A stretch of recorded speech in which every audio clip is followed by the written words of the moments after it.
सिगाङाव Indian navy tradesmen मेट रिक्रुटमेन्टनि आङो एडभार्टाइज लानानै फैदों एबा भिडिअ लानानै फैदों नोंथांमोना नुखाबाय जानो हागौ बेयो 22 फेब्रुवारिनिफ्रायनो एप्लाइ सोलिगासिनो दंखायोमोन जोंना बे इन्डियान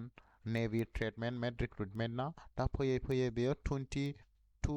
मार्चआव लास्ट डेट बेनिखायनो आङो नोंथांमोनखौ रिमाइन्डार हिसाबै आङो बे भिडिअखौ होफिननाय जाबाय नोंथांमोना नुदों बेयाव गासै पस्टआ जोंना दंमोन 1531 एबा 1531 भेकेन्सि दंमोन नोंथांमोना बेखौ अनलाइन एप्लाइ खालामनांगोन लास्ट डेटआ बेना जोंना दंमोन मा 22 मार्च 2022 बेयाव ओमफ्राय गासै पस्टखौथ' मोनथिखाबाय टटेल नङा पस्टआ जोंना 1531 मोन ओमफ्राय बेयाव केटागरि वाइसै नायोब्ला जोंहा भेकेन्सिखौ मोनो इवार्डनि थाखाय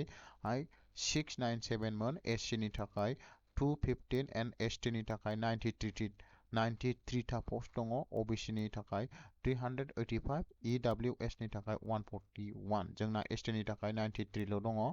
ओमफ्राय बेयाव जोंना क्वालिफिकेशन आरो एज क्राइटेरियाया जोंना माबायदिमोन एज लिमिटआ बेयाव 18 निफ्राय 25 इयारसिम जानांगौ ओमफ्राय जोंहा रिलेक्सन मोनखायो एसटि नि थाखाय जोंना 5 इयार रिलेक्सन दङ होमबा 5 इयार प्लास खालामा जोङो 30 इयार्ससिम बैसोनि सुबुंफोरा एबा मानसिफोरा बेखौ एप्लाइ खालामनो हायो एडुकेशन क्वालिफिकेशना बेहाय बिदों मेट्रिक पास जानांगोन बिथाङा ओमफ्राय मा थानांगोन बेया इंलिशाव मोजाङै नलेज थानांगोन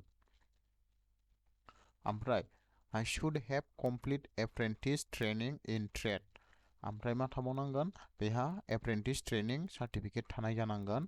नङाबा मेकानिकनि सार्टिफिकेट थानाय जानांगोन आरोखि बियो नोंथांमोना नायनानै लादो मोजाङै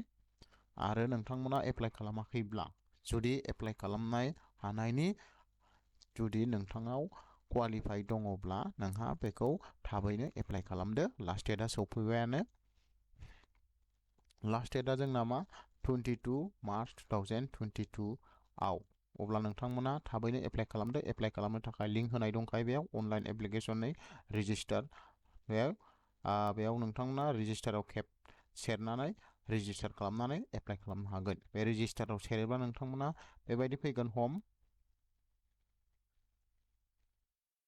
नोंथांमोना हमाव फैखांनायनि उनावहाय बेबायदि इन्टारफेस फैगोन बेयाव केन्डिडेट रेजिस्ट्रेशन नैबेयाव नोंथाङा नोंथांनि name date of birth email address mobile number आरिखौ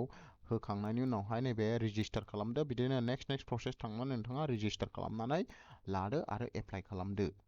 अब्ला बेखिनियावनो दिनैनि भिडिअ'आबो जोब्बाय